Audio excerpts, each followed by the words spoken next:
안녕하세요. 공부하는 법돌이입니다. 23년 경찰 채용 2차 형사법. 문제 1번. 기출지문 OX입니다. 지문당 풀이 시간은 3초입니다. 1번 지문입니다. 형법 제349조 부당 이득에서 정하는 현저하게 부당한 이익은 그 비교 기준이 되는 정당한 이익 내지는 원래의 급부가치는 무엇인지에 대한 규정이 없어 일반 국민들로서는 해당 법률 조항으로는 어느 정도가 정당한 이익인지를 예측하기 어렵고 수사기관으로서도 객관적이고 구속적인 해석 및 집행의 기준을 제공받지 못하므로 자의적 선별적인 법 집행회로 이끌리기 쉬워 해당 법률 조항은 죄형법정주의의 명확성의 원칙에 반한다. 정답은 X입니다.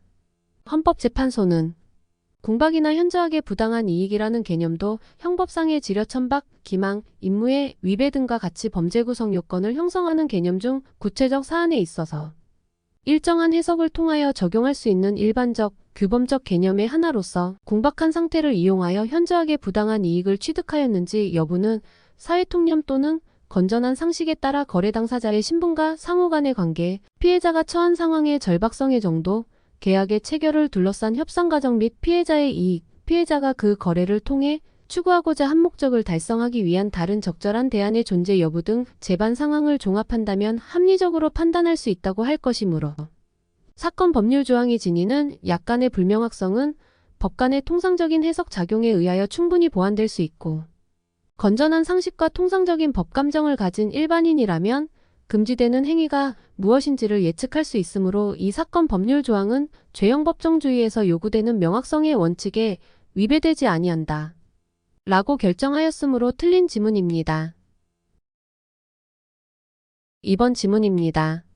형법 제207조 통화의 위조 등 제3항에 규정된 외국에서 통용된다고 함은 그 외국에서 강제 통용력을 가지는 것을 의미하는 것이므로 일반인의 관점에서 통용할 것이라고 오인할 가능성이 있다고 하여 외국에서 통용되지 아니하는, 즉 강제 통용력을 가지지 아니하는 지폐까지 형법 제207조 제3항의 외국에서 통용하는 지폐에 포함시키면 이는 유추해석 내지 확장해석하여 적용하는 것이 되어 죄형법정주의의 원칙에 위배된다.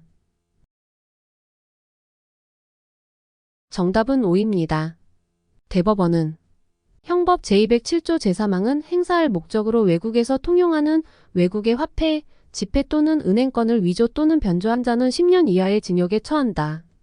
고 규정하고 있는 바 여기에서 외국에서 통용한다고 함은 그 외국에서 강제 통용력을 가지는 것을 의미하는 것이므로 외국에서 통용하지 아니하는, 즉 강제 통용력을 가지지 아니하는 지폐는 그것이 비록 일반인의 관점에서 통용할 것이라고 오인할 가능성이 있다고 하더라도 위 형법 제207조 제3항에서 정한 외국에서 통용하는 외국의 지폐에 해당한다고 할 수 없고 만일 그와 달리 위 형법 제207조 제3항의 외국에서 통용하는 지폐에 일반인의 관점에서 통용할 것이라고 오인할 가능성이 있는 지폐까지 포함시키면 이는 위 처벌조항을 문헌상에 가능한 의미의 범위를 넘어서까지 유추해석 내지 확장해석하여 적용하는 것이 되어 죄형법정주의의 원칙에 어긋나는 것으로 허용되지 않는다. 라고 판시하였으므로 옳은 지문입니다. 3번 지문입니다. 형사처벌에 관한 위임입법은 특히 긴급한 필요가 있거나 미리 법률로서 자세히 정할 수 없는 부득이한 사정이 있는 경우에 한하여 수권법률 위임법률이 구성요건의 점에서는 처벌 대상인 행위가 어떠한 것인지 이를 예측할 수 있을 정도로 구체적으로 정하고 형벌의 점에서는 형벌의 종류 및 그 상한과 폭을 명확히 규정하는 것을 전제로 허용된다. 정답은 O입니다. 대법원은 특히 긴급한 필요가 있거나 미리 법률로서 자세히 정할 수 없는 부득이한 사정이 있는 경우에 한하여 수권법률 위임법률이 구성요건의 점에서는 처벌 대상인 행위가 어떠한 것인지 이를 예측할 수 있을 정도로 구체적으로 정하고 형벌의 점에서는 형벌의 종류 및 그 상한과 폭을 명확히 규정하는 것을 전제로 위임입법이 허용되며 이러한 위임입법은 죄형법정주의에 반하지 않는다. 라고 판시하였으므로 옳은 지문입니다. 4번 지문입니다.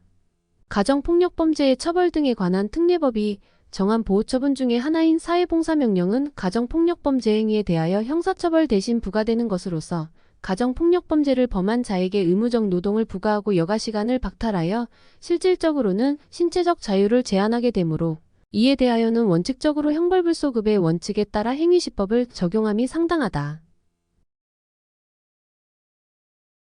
정답은 O입니다.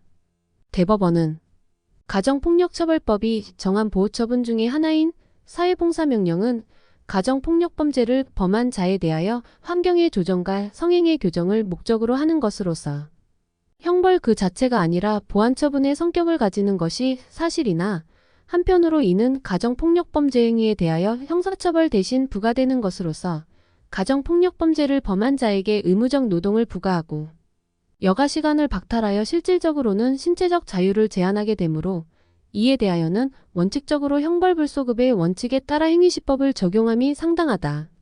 라고 결정하였으므로 옳은 지문입니다. 오늘 준비한 내용은 여기까지입니다. 마지막으로 여러분의 구독과 좋아요는 큰 힘이 됩니다. 공부하는 법돌이였습니다. 감사합니다.